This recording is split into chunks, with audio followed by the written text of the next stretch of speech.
दोस्तों, आखिरकार चुनाव आयोग को कांग्रेस की मांग के सामने झुकना पड़ा। आयोग ने महाराष्ट्र के डीजीपी रश्मि शुक्ला का ट्रांसफर कर दिया है। अब उनकी जगह इसकी जिम्मेदारी मुंबई पुलिस के कमिश्नर विवेक फणसलकर को सौंपी गई है। दरअसल दोस्तों, रश्मि शुक्ला पर विपक्ष आरोप लगा रहा था कि वो बीजेपी के ही इशारों पर काम करती हैं और विपक्ष के नेताओं के साथ भेदभाव करती हैं, उनके फोन को टैप करवाती हैं और बीजेपी के नेताओं को जानकारी देती हैं। इसलिए उनसे निष्पक्ष चुनाव करवाने की उम्मीद कैसे किया जा सकता है? ऐसे में चुनाव की बागडोर उन्हें नहीं दी जानी चाहिए। महाराष्ट्र कांग्रेस के अध्यक्ष नाना पटोले ने चुनाव आयोग को पत्र लिखकर मांग की थी।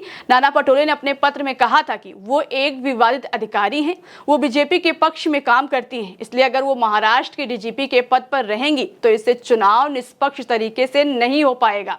इसलिए चुनाव आयोग रश्मि शुक्ला को पद से तुरंत हटाए। कांग्रेस अध्यक्ष की इसी शिकायत के बाद चुनाव आयोग ने एक्शन लिया और रश्मि शुक्ला को पद से ट्रांसफर कर दिया। साथ ही चुनाव आयोग ने मुख्य सचिव सुजीता सोनी को निर्देश दिया है कि महाराष्ट्र केडर के सबसे सीनियर आईपीएस अधिकारी को डीजीपी का प्रभार सौंपा जाए और आयोग ने मुख्य सचिव से डीजीपी पद पर नियुक्ति के लिए 3 आईपीएस अधिकारियों के नाम 5 नवंबर तक मांगे हैं। इनमें से किसी एक अधिकारी को डीजीपी नियुक्त किया जाएगा। वहीं चुनाव आयोग के इस फैसले का कांग्रेस ने स्वागत किया है और महायुति सरकार पर सवाल दागे हैं।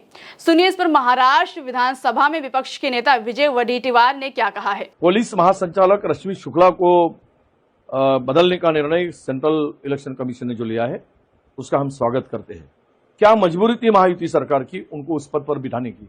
एक्सटेंशन देने की क्या जरूरत थी?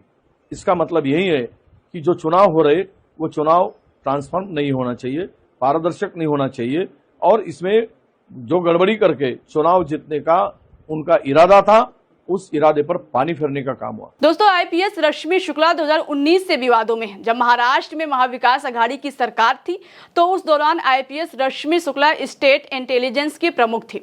उस वक्त उन पर विपक्ष के बड़े नेताओं का फोन टैप करवाने का आरोप लगा था। इन नेताओं में शिवसेना यूबीटी के नेता संजय राउत और एनसीपी नेता एकनाथ खड़से का फोन टैप करवाने का आरोप था। रिपोर्ट के मुताबिक अवैध फोन टैपिंग के लिए रश्मि शुक्ला पर 3 मामले भी दर्ज किए गए थे। दोस्तों, बड़ी बात यह थी कि रश्मि शुक्ला महाराष्ट्र की पहली महिला डीजीपी बनी थी और इसी साल जून में ही उनको रिटायर होना था, लेकिन उनके रिटायरमेंट को 2 साल के लिए बढ़ा दिया गया, जिसके बाद से ही उनकी भाजपा से करीबी होने के आरोपों ने और तूल पकड़ लिया, क्योंकि महाराष्ट्र विधानसभा चुनाव सिर पर था और रश्मि शुक्ला का रिटायरमेंट बढ़ा दिया गया।